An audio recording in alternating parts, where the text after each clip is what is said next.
I wanted to go over a little bit of Crunchit in the homework, as a few of you had some questions on that.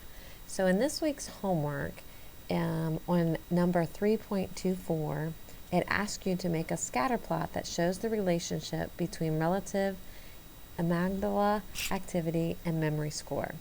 So we're wanting to see if the memory is impacted by these emotional video clips. So our memory score is going to be our response variable because we want to see if that's impacted, whereas the relative activity score is going to be the explanatory variable. So what we want to do is, you can type in the data here, but you can also go to File, go down to Load from Practice of Statistics in the Life Science, go over to Chapter 3, and then go down to Exercise 24. So when we click on that, it should pull in our data.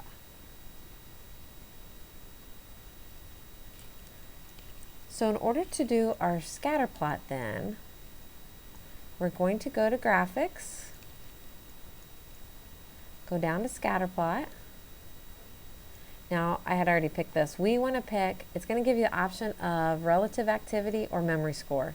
So for your X variable, you want your explanatory variable, because that will plot it on the horizontal axis.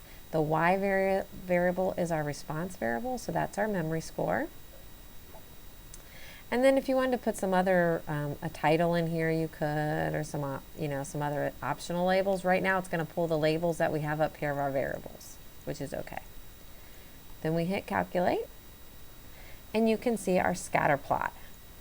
So you can see how the data is tending, as the relative activity increases, the memory score also increases.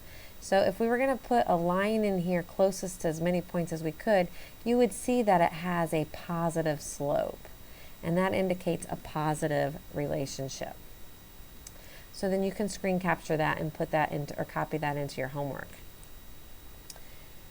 So it asks you, part B of that question asks you, describe the form of the relationship. Is there a linear pattern? How strong is it? And compute the correlation coefficient. So we did see there was a linear pattern. It was relatively strong. However, to see how strong it is, we calculate the correlation.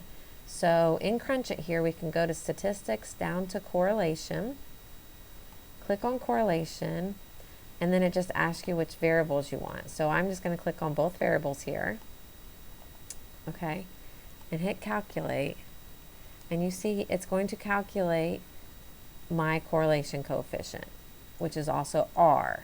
So in the Dr. Darwell's videos, it has how to calculate this with a formula. Or you can also do it on the calculator. I know there were some questions out there about the calculator, so I can do a video on that as well. But this one's 0.6769. So remember, the correlation coefficient falls in between -1 and 1. So the closer it is to +1, the stronger the positive relationship. The closer it is to -1, the stronger the negative relationship. And the closer it is to 0 really means there's no linear relationship. There could be other relationship, just no linear. So this one, since it's above 0.5, it's relatively strong.